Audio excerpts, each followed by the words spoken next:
Vamos abrir espaço para ele, o Pedro Venceslau, que retomou a voz, assim como fez Ariel ao final do filme. Volta para cá, Pedro Venceslau. Eu adorei a referência. Eu lembrei aqui que a Ariel, passou o filme inteiro ali, Pequena Sereia, sem voz, tá, a gente? Pequena Sereia. E aí, como o Pedro também, o Pedro fez o quê? Tomou um bom gole de água e agora sim vai conseguir trazer as explicações que eu pedi.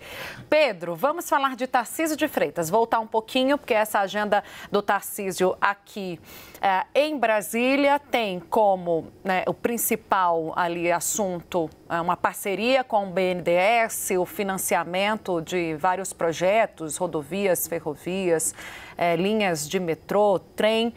Coisas que já estão sendo discutidas há algum tempo, já foram inclusive divulgadas anteriormente, essa até a chateação do governador Tarcísio de Freitas de voltar aqui para falar de projetos que já foram publicizados anteriormente, segundo ele. Agora, Tarcísio, sempre que está ao lado do presidente Lula, é alvo de críticas. É alvo de críticas, sobretudo, do bolsonarismo. O que esperar, Pedro? Até porque temos um elemento a mais desta vez. Vários ministros fazendo provocações em relação ao golpe, fazendo menção ao indiciamento, indiretamente, mas ainda assim, ao indiciamento do ex-presidente Jair Bolsonaro, que foi defendido por Tarcísio de Freitas. Tarcísio não respondeu, baixou a cabeça e ficou em silêncio. Olha, os bolsonaristas temiam que pudesse ser pior. E lembraram de um evento que o presidente e o governador estiveram juntos em Santos, um evento sobre o Porto de Santos.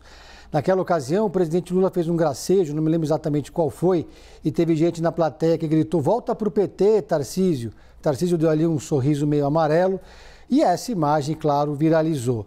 Foram alguns momentos em que os dois estiveram juntos, o presidente e o governador. O primeiro foi logo no começo do mandato do Tarcísio aqui em São Paulo e o terceiro mandato do Lula no litoral de São Paulo, quando aconteceu aquela tragédia por conta das chuvas.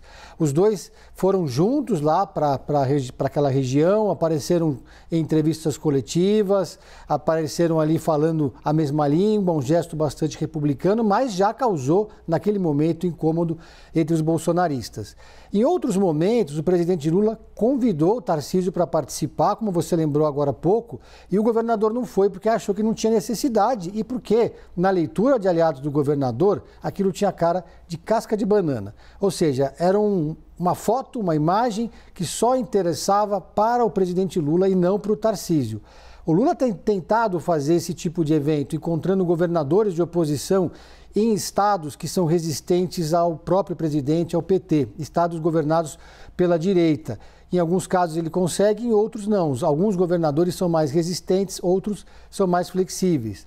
E o Tarcísio sempre se dividiu, desde que ele assumiu o cargo de governador, entre o figurino do moderado, republicano, que conversa com todo mundo, que não se importa em aparecer ao lado do Lula, mas que eventualmente faz gestos para o bolsonarismo, até para não explodir pontes e não magoar aquele que foi o seu padrinho político. Foi um dos primeiros governadores, na verdade foi o primeiro governador a sair em defesa de Jair Bolsonaro depois do indiciamento da Polícia Federal. Um longo post, uma longa publicação nas redes sociais. Então ele sempre se esforça para fazer uma espécie de blindagem da lealdade que ele tem a Jair Bolsonaro. Recebe o ex-presidente no Palácio dos Bandeirantes, que fica hospedado na ala residencial, comunga com as bandeiras do bolsonarismo, mas eventualmente não tem jeito, tem que estar ao lado do presidente Lula em eventos como esse, porque essas obras que foram anunciadas hoje, obras no âmbito do PAC, vão ser uma vitrine para Tarcísio aqui em São Paulo, seja na disputa pela presidência, seja na disputa pela reeleição,